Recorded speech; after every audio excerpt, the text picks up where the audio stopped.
Coming up. This feed efficiency, you're eating 30% less calories.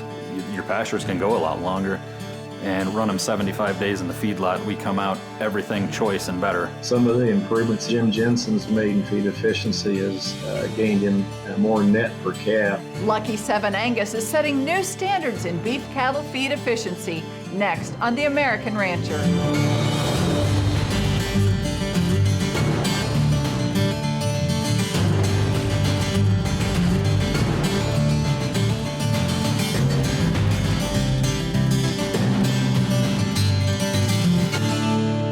I'm Pam Minnick, and welcome to The American Rancher.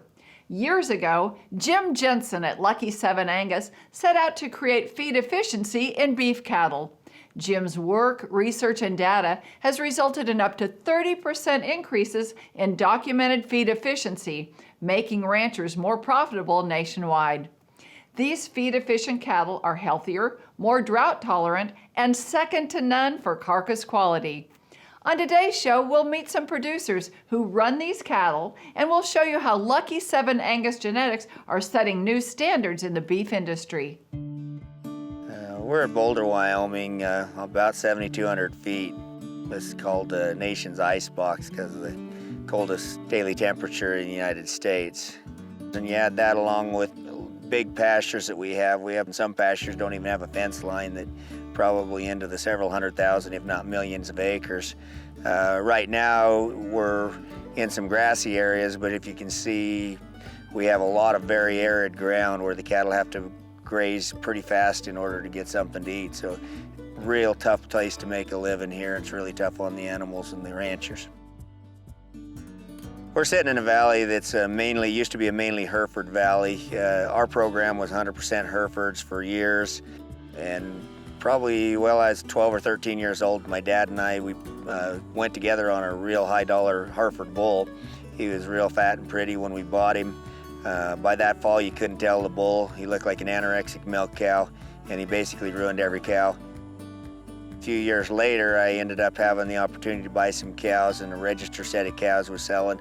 So I went and bought about 10 or 15 head of those cattle, and before I even had the calves on the ground, people were buying the bulls, so that kind of got me into the business. But I go back to my roots of the friends and family and neighbors and all the fellow ranchers around here. I always wanted to make them the most money possible. So going back to the bulls that wouldn't work here, we wanted to make bulls that could work here. So we had to run those bulls in tougher conditions than any commercial cowman would. And that was part of the program that we started here. It worked extremely well. People were, they were having a good luck with the bulls, and the bulls were holding up, cattle were holding up better. From there, being above 7,000 feet, we decided that we would go into the pap testing, which would make sense for my high elevation customers and all the friends and neighbors around me. And we got into that, set a lot of benchmarks. We set the first ever standards in the industry for pap testing, and we then went on to become the leader in the industry in high elevation and pap testing. We've noticed as we were chasing the brisket disease and trying to eliminate it that we had a lot less sickness and death loss in our animals.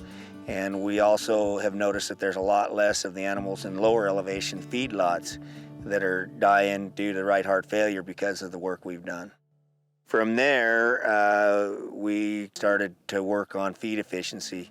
If you look at like Kansas State University did a study, and they figure at least 70% of your cost of doing business is feed associated costs.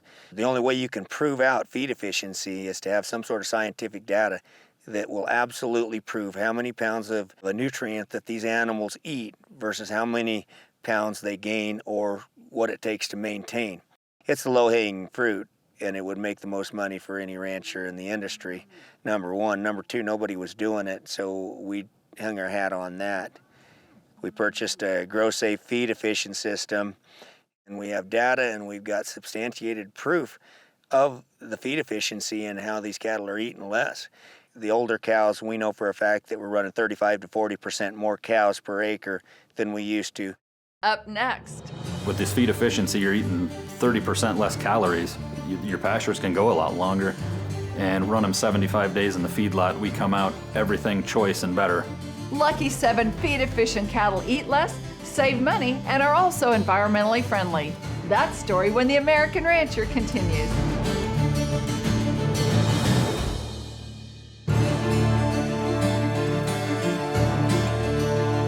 Welcome back to the American Rancher.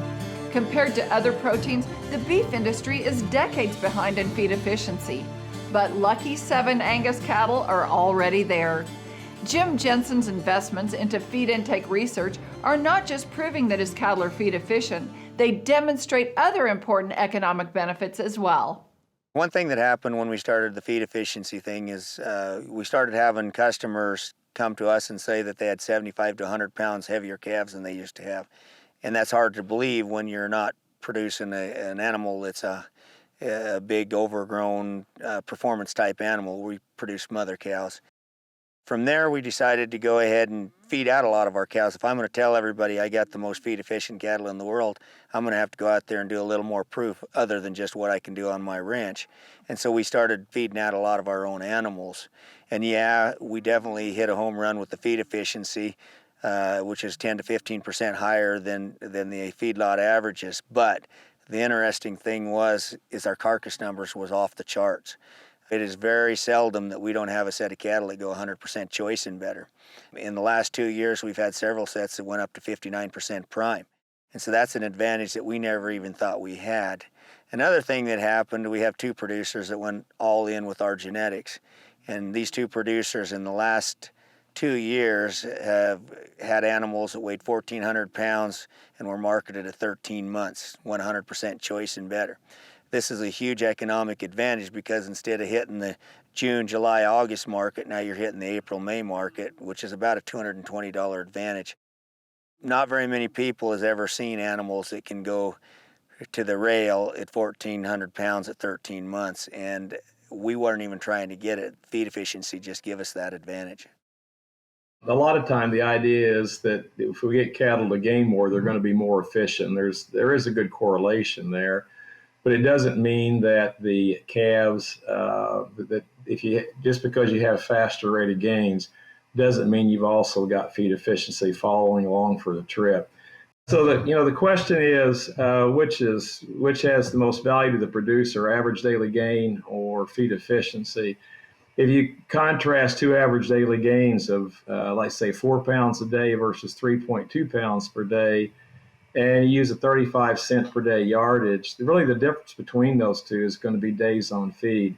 And that amounts to only about $15 difference between those two average daily gains, assuming they're at the same feed efficiency. If you contrast a feed efficiency of 6.5 at closeout versus 5.6, and the diet's around $313 to $320 per ton in terms of cost, that difference is close to $70 between those 2 calves. And I think that highlights the importance of really a focus on feed efficiency and not just gain or some of the typical performance parameters that we focus on. If you look at the rest of the world and the terminal cross kind of cattle that everybody else is creating, their 10% increase in average daily gain only creates 18% more profitability. And that is only at the feedlot level. You'll lose every single one of those pennies when you're trying to work those unfunctional cattle on a real world ranch. Whereas 10% increase in feed efficiency will give you 43% more profits. And that is going to be at the ranch level and at the feedlot level. When Jim and I first talked, and he talked about that his primary focus had been on feed efficiency in his genetic decisions in the past, I was curious to see if he could back that up with real-time data. And what we have seen is exactly that. I mean, to put it in context, I just want to be clear that we do get to feed some of the best cattle in the country. The thing that's been interesting to see over the years, and as more and more data has come in, is that not only are his claims of feed efficiency extremely accurate, their carcass quality would rank right up there with the top 5% of what we get to feed in a given year too. When we first started With this program, we were trying to create animals that were designed for Boulder, Wyoming, one of the toughest places in the world. High elevation, extreme temperatures, extreme tough conditions. At this point in time, we've been to a lot of different places. Right now, we send a few bulls to Texas, Oklahoma, New Mexico, Kansas, Nebraska. So we're branching out to several states as the people are finding out that these cattle are not only working here, but they're working everywhere else. Being in eastern Oklahoma, the bulls have worked extremely well for us. When they hit the ranch, they're in their work clothes. They stay with the cows. They're aggressive from the day we put them in to the day we pull them out. At the end of calving season, they've proven to be very sound, gain their condition back very well at the end of breeding season. And in the last few years, we have, while staying moderate on the EPDs that we look for, we have stressed a little more on the feed efficiency side. We recently added on to our ranch. We bought a few more acres right there close. We got with the local ag agencies and they prepared us a grazing plan on what they thought would work. We went in, all Lucky 7 females with Lucky 7 bulls, and we ran almost twice as many cattle on the place as they had recommended, plus we cut the hay on it. So that has to go back to something, and it has to be the feed efficiency of Lucky 7 bulls. After the break, Jim Jensen and Lucky 7 Angus proved that those cattle are feed efficient. We are doing more with less feed. Lucky 7 Angus genetics live longer, healthier, and will be branded as DaVinci cattle. You're watching The American Rancher. Stay with us.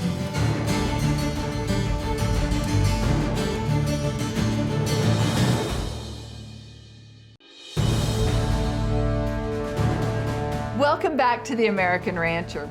Lucky 7 Angus develops cattle that are feed efficient and more environmentally friendly. Their proven feed efficiency in real-world conditions will help cattle producers rise above the ever-increasing environmental challenges that are facing today's beef industry. You know, the thing that's interesting about feed efficiency, research we did with that, when we took genetics from a sire that we knew was feed efficient or had a negative residual feed intake number and contrasted that to a positive residual feed intake or more inefficient animal, what we were able to see are improvements in feed efficiency of 10 to 14% in F1s, the first generation. And, you know, I've looked at some of Jim Jensen's bulls, and the top end of his bulls will be eating 65% of what population average is. So, and Jim would even tell you some of the improvements he's made in feed efficiency has gained him more net per calf than what carcass quality selection has. So I think that the take-home message is you can make really good progress in the first generation when you use the genetics, and there's potential to really add to that once you get multi-year selection for the trait.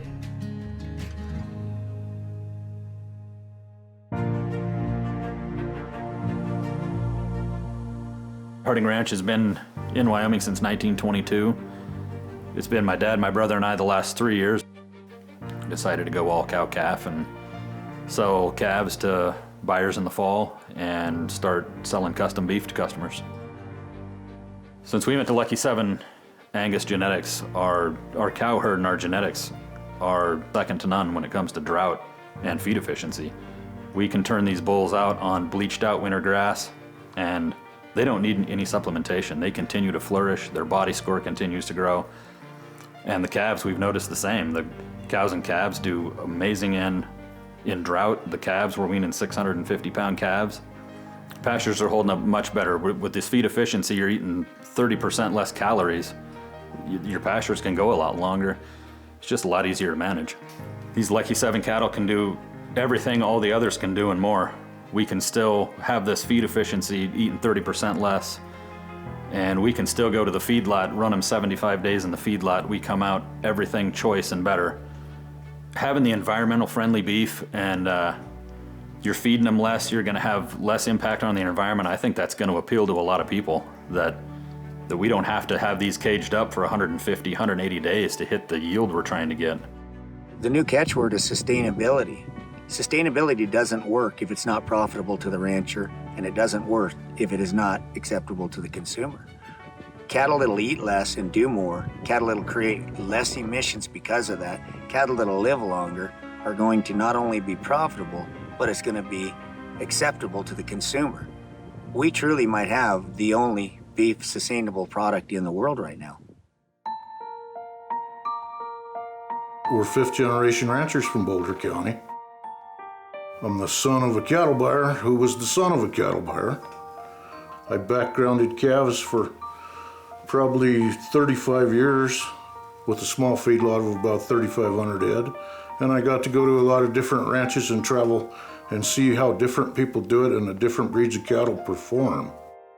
I guess that's what led me to the Angus breed, was I thought they were the best performers out of the cattle that we fed.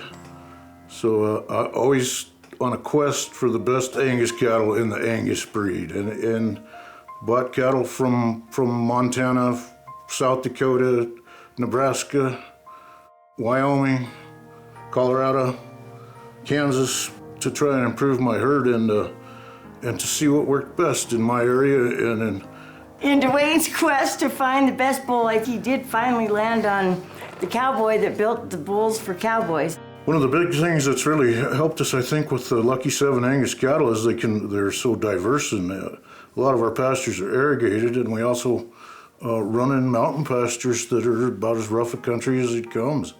For both segments of it, they seem to do well. Well, the feed efficiency has been huge. You know, the feed efficient cattle are probably the biggest and best genetic that's come out, the most modern. Jim Jensen and Lucky 7 Angus and their people up there work very hard to make sure that those numbers are right and that they can prove that those cattle are feed efficient and they do more on less.